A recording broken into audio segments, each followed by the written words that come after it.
आप सभी को शलोम बशम यशुआ मशीह। मेरा नाम शाह लुइस है और आज एक बार फिर से जो है वो मैं आपके साथ रूथ की किताब का मताले को कंटिन्यू करने लगी हूँ। अगर आपने मेरा रूथ का जो तारुफ है उसके ऊपर जो ऑडियो है या जो यूट्यूब की वीडियो ऑडियो मैसेज है उसको आपने नहीं सुना, तो मैं आपको कहूँगी कि आप पहले उसे ज़रूर सुनें ताकि आप जान सकें कि हम क्या बात कर रहे हैं। आज जो है वो कि मैं रूथ के पहले बाब से स्टार्ट करूँगी। मगर ये है कि मैं आपको बताती चलूँ कि मैंने अपनी वेबसाइट पे www.backtotorah.com पर जो है वो रूथ का मताला जो है वो पहले भी मैं लिख चुकी हुई हूँ। मगर हमारी ये जो स्टडी है ये थोड़ी सी ज़्यादा इन डेप्थ स्टडी है। मैं जो मैसेजेस देती हूँ वो अम, मेरे जो है एक तरह से आप क्या लें कि मैं पैगाम नहीं है बेसिकली। मेरे जो मैं आपके साथ बाइबल की स्टडी करती हूँ, बाइबल का मुताला करती हूँ। ये ज़रूर है कि कुछ बात रूहानी बातों को जो हूँ वो दरमियान में ज़रूर लेकर आने की करती हूँ। मगर उम्मीद है कि आप जो है वो मेरे साथ बाइबल की स्टडी करेंगे और अपने लिए जो है वो नोट्स ज़रूर तैयार करेंगे। मैं ख़ास तौर पे ये वाली जो स्टडी है इसके बारे में मैं आपको बताती चलूँ कि मेरे पास उस तरह से लिखे हुए नोट्स नहीं है। ये जो जो मैं आज आपके साथ या अब जो रूथ की स्टडी शेयर करने लगी हूँ बेसिकली जो है वो रूथ की मगीला की जो कमेंट्री है और लेक्चर्स वगैरह जो हैं वो उसकी बुनियाद पर है। मेरे पास इसके ऊपर जो है वो एज सच उस तरह से नोट्स नहीं है कि अगर आप कहें कि जी कि मुझे रूथ के किताब का जो मुताला आपने करवाया है उसके ऊपर नोट्स चाहिए तो हमें पीडीएफ में सेंड कर दें या वर्ड में सेंड कर दें। अनफॉर्चुनेटली मैं आपके साथ वो शेयर नहीं कर सकूंगी क्योंकि मैंने उनको एज अ नोट जो है वो नहीं लिखा हुआ है। जो जो मैं जानती हूँ, जितना मैं जानती हूँ मैं आपके साथ शेयर करने लगी हूँ और हो सकता है कोई बात कि मैं बहुत सी बातों को जो हूँ शेयर करना भूल जाऊँ। मगर ये है कि जब खुदावंद की मर्ज़ी होगी और खुदावंद अम, ने आपके ऊपर उस भेद को ज़ाहिर करना होगा तो उस वक़्त जो है वो ज़रूर आप उन तमाम बातों को भी जो है वो जान पाएँगे। मेरा जो यूट्यूब का चैनल है वो भी बैक टू तोरा के नाम से है। आप वहाँ पर जो है वो रूथ का इंट्रोडक्शन जो है वो देख सकते हैं। अम, याद रखिए कि आपको इस वाले मताले के लिए जो है ज़रूर पेंसिल की और कॉपी की ज़रूरत पड़ेगी। और अगर नहीं तो आप सुन ज़रूर सकते हैं। अम, ऐसा है कि मैं जानती हूँ कि बहुत से जो हैं जो पास्टर्स और इवेंजलिस्ट्स वगैरह कुछ जो हैं जिनको मेरे मुताले अच्छे लगते हैं तो मुझे पता है कि वो जो है वो मुझसे नोट्स मांगने की करते हैं। सो मैं इसलिए ये वाली बात कर रही हूँ कि आप ज़रूर इस किताब के जो मुताला जो है इसके नोट्स जो हैं वो अपने लिए तैयार करना चाहेंगे क्योंकि ये जो है ये जो वेबसाइट पे शेयर किया हुआ है इससे थोड़ा-सा ज़्यादा इन डेप्थ मुताला है। मैं रूथ की किताब का जो मुताला है उसको शुरू करने लगी हूँ। सॉरी, रूथ चैप्टर 1 की को पढ़ने लगी हूँ। यहाँ पर जो है वो लिखा हुआ है फ्रॉम वर्स 1। और उन्हीं अयाम में जब काजी इंसाफ किया करते थे ऐसा हुआ कि उस सरजमीन में काल पड़ा और यहूदा के बैतलहम का एक मर्द अपनी बीवी और 2 बेटों को लेकर चला कि मोआब के मुल्क में जाकर बसे। मैं रूथ की किताब के तारुफ में भी जो मेंशन कर चुकी हूँ कि ये उस दौर की बात है जब काजी जो थे वो बनी इसराइल का इंसाफ करते थे। और दो कि कुछ ऐसी बातें हैं जो कि मैं भी आपके साथ शेयर करूंगी, लेकिन इससे पेशतर कि अम, मैं वो बातें शेयर करूं। अगर आपकी बाइबल जो है वो मेरी बाइबल की तरह है कि आपको रूथ की किताब के ऊपर ही जो है वो कज़ात का जो आखिरी बाब है 21वां बाब और उसकी 25वीं आयत है वो नज़र आ रही है तो आप उसके ऊपर भी नज़र मारें। अदरवाइज ये है कि आपको जजेस चैप्टर 21 उसकी 25th वर्स को देखना पड़ेगा। क़ज़ात 21वां बाब उसकी 25 आयत और लिखा हुआ है, और उन दिनों इसराइल में कोई बादशाह ना था, हर एक शख्स जो कुछ उसकी नजर में अच्छा मालूम होता था वो ही करता था। सो रूथ का जो मताला जो है वो हमें रूथ की किताब सॉरी जो है वो ये बता रही है कि ये जो रूथ की कहानी है ये उन दिनों की कहानी है जब काजी इंसाफ किया करते थे। और रबियों के मुताबिक जो है वो जब क़ज़ात की जो आखिरी आयत को पढ़ते हैं तो वो जो है वो ये कहते हैं कि उस नस्ल पर अफसोस जो कि काजियों को जज करते हैं, यानी कि जो कि काजी का इंसाफ करते हैं, या काजियों को जो है वो बेसिकली एक तरह से पॉइंट आउट करने वाली बात आ जाती है कि बजाय इसके कि आप उनकी बात सुने, आप जो है वो उल्टा उन्हीं को जो है वो यू नो कि एक तरह से इल्जाम दे रहे हैं। मिसाल के तौर पे कि अगर कोई काजी जो है वो कहे कि अपने दांतों के दरमियान से जो है वो तिनका निकाल, तो वो जो है वो जिसको कहा गया है वो आगे से कहे कि तू अब पहले अपनी आंख का शतीर निकाल। और ये जो है ये आपको बाबा बच्चा 15 बी में जो है नजर आएगा, और इसके लिए आपको रूथ रबा 5:10 जो है वो देखना पड़ना है। सो बात जैसे कि मैंने बताया कि क़ज़ात की जो आखिरी आयत है वो यही है कि उन दिन में इसराइल में कोई बादशाह ना था, हर एक शख्स जो था वो ही कुछ करता था जो कि उसकी नज़र में अच्छा मालूम होता था। सो यहाँ पर जो है वो एक बात को जो है वो खास पॉइंट आउट किया जा रहा है कि इवन दो कि उनके पास जो थे काजी थे, मगर लाजमी नहीं था कि वो अपने लीडर को जो था वो या अपने लीडर की जो बात सुनने को जो था उस तरह से तैयार थे। और ये भी मुमकिन है कि अगर लीडर जो है वो उसके ऊपर ट्रस्ट नहीं किया जा सकता तो वो भी एक बड़ी वजह बन सकती है कि हर कोई जो है वो वही करता था जो कि वो सोचता था कि सही कर रहा है। अम, सो यहाँ पर जो है पहली ही आयत में जो है वो हमें साथ में ये भी लिखा हुआ मिलता है कि ऐसा हुआ कि उस सरजमीन में काल पड़ा।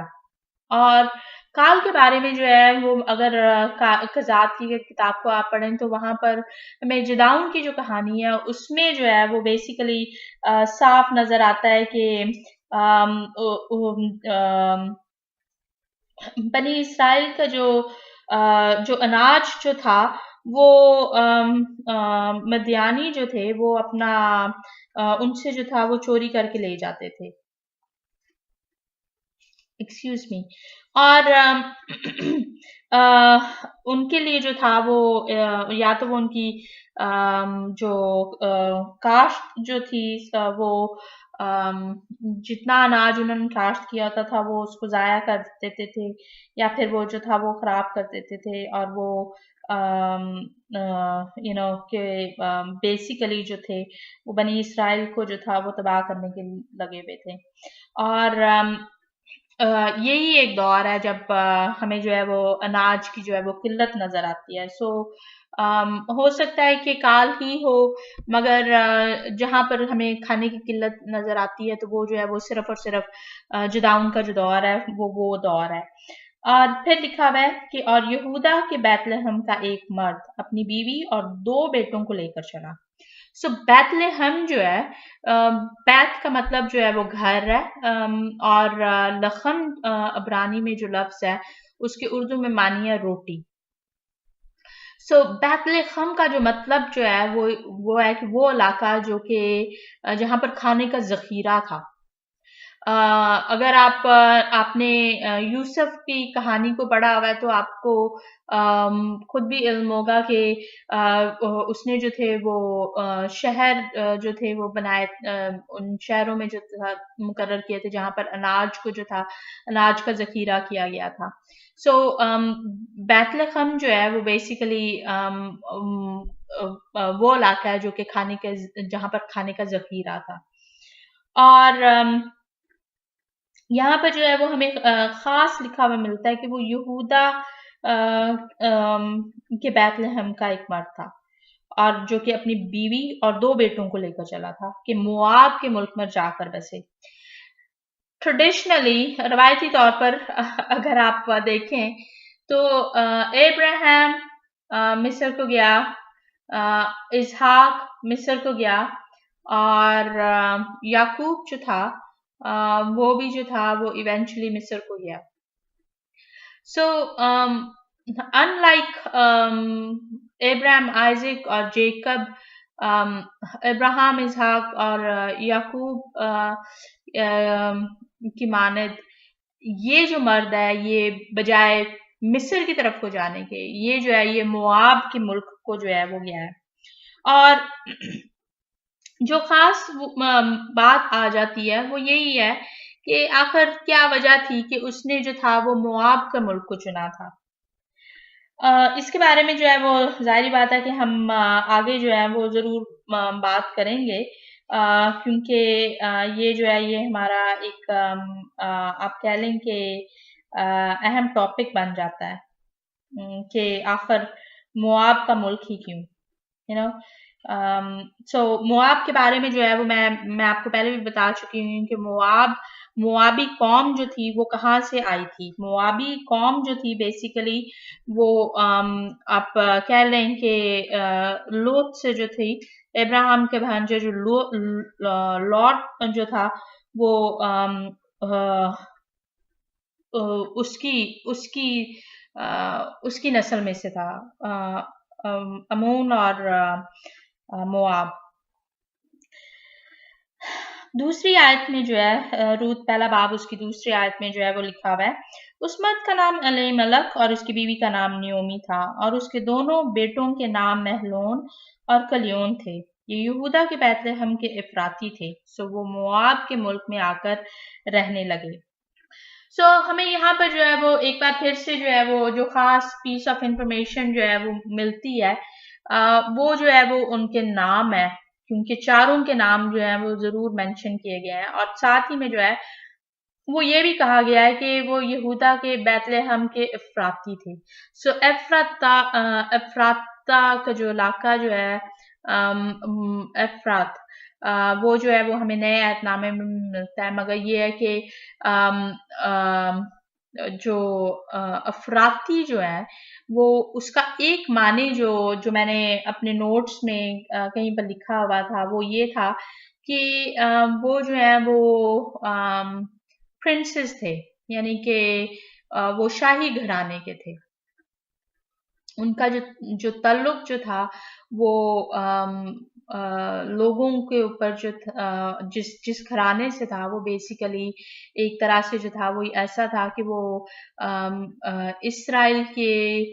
लोगों पर, यानी कि हो सकता है कि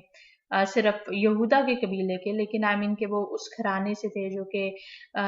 कि जिनका जो रोल जो था वो एज अ लीडर था, कि वो राज करने वालों में से थे। अगर लिखा है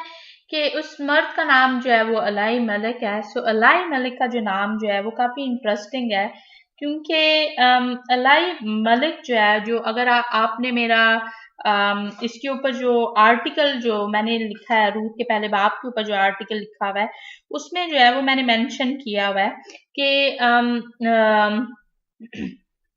अल्लाह का जो मतलब जो है वो है खुदा, और मलक जो है वो अबरानी में जो है वो बादशाह को कहते हैं, और अगर उसका नाम जो है वो उस तरह से देखा जाए तो वो जो है वो ऐसे ऐसे बन जाएगा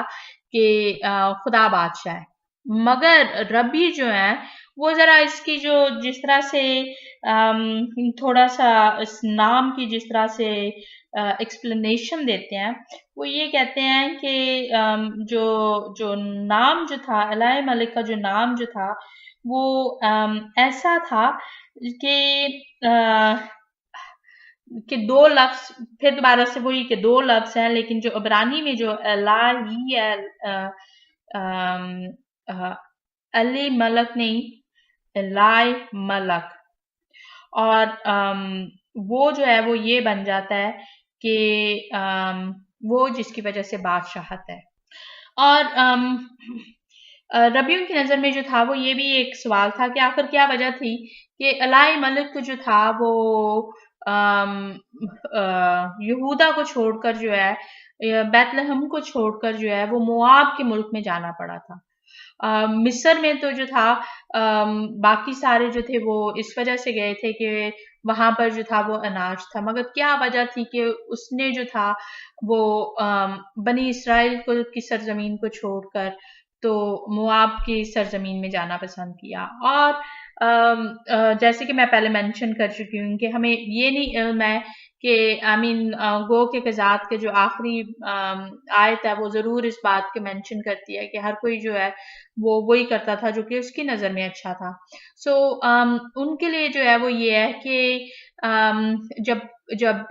खाने पीने की किल्लत हुई तो अलाई मलिक को जो था वो ये लगा कि ओके अब मैं जो हूँ मैं अमीर हूँ और सो मेरे मेरे दरवाजे पे जो है वो गरीब लोग जो हैं वो आएंगे और फिर वो जो है वो मुझसे मांगेंगे। तो बेहतर है कि मैं बस अभी जो हूँ इस मुल्क को जो हूँ वो छोड़ के चला जाऊं ताकि जो मेरे पास है वो मेरे पास ही रहे। सो कलाम मुकद्दस जो है तौरेत जो है वो खास गरीबों की मदद करने को कहता है। हर एक को जो है वो अपने अपने इलाके में जो है अपने अपने इलाके के जो गरीब हैं जो नेबरहुड में कि पड़ोसी अगर गरीब है तो उसको उसकी मदद करने को जो है वो तौरेत में हुक्म दिया गया है। सो ये कलाम मुकद्दस का हुक्म है, मगर अल्लाह मलक ने जो था वो बजाय इसके कि वो वहीं पे रह के तो वो क्योंकि वो जो था वो उस इलाके में रहता था जहां पर खाने का जखीरा जो था वो ऑलरेडी मौजूद था, मगर उसको ये नहीं पसंद था कि वो जो है वो गरीबों की मदद करना शुरू करे कि गरीबों को जो है वो अनाज मुहैया करे। सो उसने जो था यही मुनासिब समझा कि वो जो है वो यहाँ से जो है उठे और मुआब की तरफ को जो है वो चला जाए। न्योमी का मानी जो है क्योंकि उसके बाद उसकी बीवी न्योमी का नाम लिखा हुआ है, सो न्योमी का मानी जो है वो है पुरलुत्फ, खुशनुमा, दिल फरेब, खुशगवार या रहीम। जो जो उसके दोनों बेटों के नाम है, एक का नाम जो है वो उसके मानी है कमजोर और दूसरे के मानी जो है कलियोन के मानी है मायूस या कम तवानाई वाला। मगर इसका एक मानी जो कि अगर अबरानी लफ्ज को देखा जाए तो अबरानी लफ्ज का जो जो वो जिस तरह से बनता है वो उसका मतलब बर्बादी, डिस्ट्रक्शन या तबाही बनता है कि ये उसके नाम का मतलब था। महलोन जो है उसका जो एक जो और जो रबियों की मैं तशरीह जब मैं पढ़ रही थी तो उसके मुताबिक जो है वो एक मानी जो है वो ये भी है कि माफी और फिर कि उसका नाम जो है वो महलोन जो है वो उसको जाहिर करता है जो कि माफी की तलाश में है। और साथ ही में जो है और दो मानी भी हैं मगर रब्बियों के जो मुताबिक जो है जैसे हम आगे जो है वो इसकी स्टडी करना शुरू करेंगे तो हम इसको ज़रूर देखेंगे कि महलोन जो था उसको वो उसके जो नस्ल जो है वो आगे फिर भी हमें जो है वो कंटिन्यू होती दिखाई देगी, मगर किलियोन जो है वो तबाही के यानी कि उसकी जो जो नस्ल भी जो है कि उसने जो शादी भी की और जो जो भी था वो सारा कुछ जो है वो एक तरह से जो है वो तबाह हो गया। सो ये जो था ये क्योंकि दूसरी दूसरी आयत के एंड में जो लिखा हुआ है वो ये लिखा हुआ है कि वो सो मुआब के मुल्क में आ के मुल्क में आकर रहने लगे। मैं पहले भी बता चुकी हूँ कि नामों के जो हैं वो कलाम मुकद्दस में बहुत ज़्यादा अहमियत है। नाम जो है वो हालात के मुताबिक औलाद को दिए जाते हैं। नाम जो है वो आपकी पहचान करवाते हैं कि आप जो है वो कौन है। सो कलाम मुकद्दस में जो है वो नामों की अहमियत जो है वो हद से ज़्यादा है। मैं अपने इस ऑडियो को जो हूँ मैं वो यहीं पे ही ख़त्म करती हूँ। सो अगली जो ऑडियो है वो हम तीसरी आयत से जो है उसको पिक करेंगे। आप सभी को शलोम बशम यीशुआ मसीह।